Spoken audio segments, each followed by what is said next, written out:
ini semakin membuktikan keterangan salah satu terdakwa tidak benar. Detik-detik sebelum penembakan Brigadir J, CCTV perlihatkan Kuatmaruf bersama Putri Chandrawati pakai lift ke lantai 3. 14 berapa? 15.0017 yang mulia. Kuat masuk lift ya. Rekaman CCTV di rumah pribadi Ferdi Sambo, Jalan Saguling, Duren 3, Jakarta Selatan memperlihatkan aktivitas terdakwa pada hari peristiwa pembunuhan Yosua pada 8 Juli lalu. Rekaman tersebut diputar dalam persidangan kasus pembunuhan Nofriansah Yosua Huta Barat dengan terdakwa Ferdi Sambo, Richard Eliezer, Ricky Rizal, Putri Chandrawati, dan Kuatmaruf di Pengadilan Negeri Jakarta Selatan pada Selasa 20 Desember hari ini.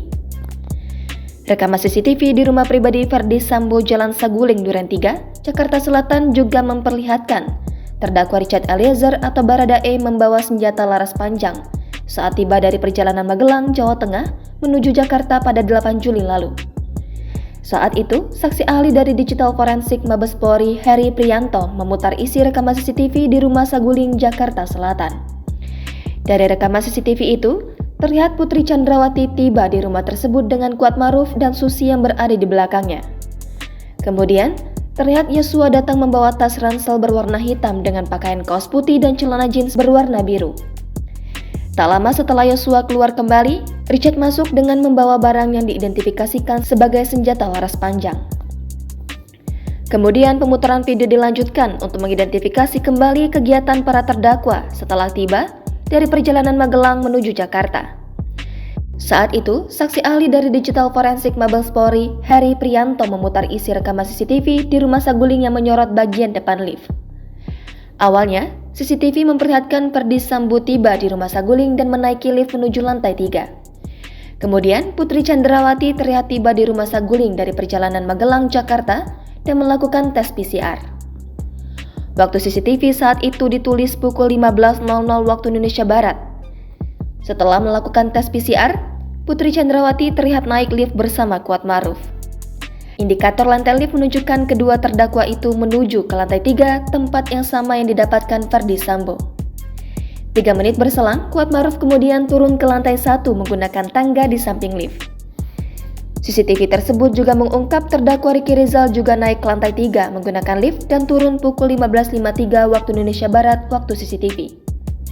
Kemudian pukul 15.56 waktu Indonesia Barat, Richard Eliezer masuk ke rumah dan naik ke lantai 3 menggunakan lift dan berselang 7 menit Richard kembali turun.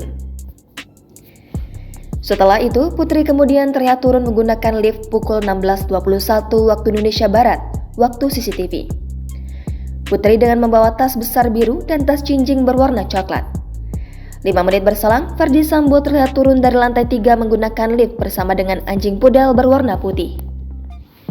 Sambo terlihat menggunakan pakaian dinas lapangan berwarna coklat dan keluar menuju garasi. Adapun Yosua diperkirakan tewas di rumah dinas Sambo pada 8 Juli sekitar pukul 17.00 waktu Indonesia Barat. Terkait kasus ini, Ferdi Sambo, Putri Chandrawati, Richard Eliezer, Ricky Rizal, dan Kuatmaruf didakwa secara bersama-sama telah melakukan pembunuhan berencana terhadap Yosua. Dalam dakwaan jaksa, Richard Eliezer menembak Brigadir J atas perintah mantan Kepala Divisi Propam kala itu, Ferdi Sambo. Peristiwa pembunuhan Yosua disebut terjadi setelah cerita Putri Chandrawati yang mengaku dilecehkan Yosua di Magelang. Kemudian Ferdi Sambo marah dan merencanakan pembunuhan terhadap Yosua yang melibatkan Richard Eliezer, Ricky Rizal, dan Kuatmaruf.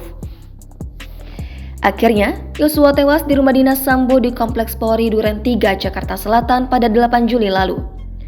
Atas perbuatannya, kelimanya didakwa melanggar pasal 340 KUHP, subsidiar pasal 338 KUHP, junto pasal 55 ayat 1 ke 1 KUHP, junto pasal 56 ke 1 KUHP.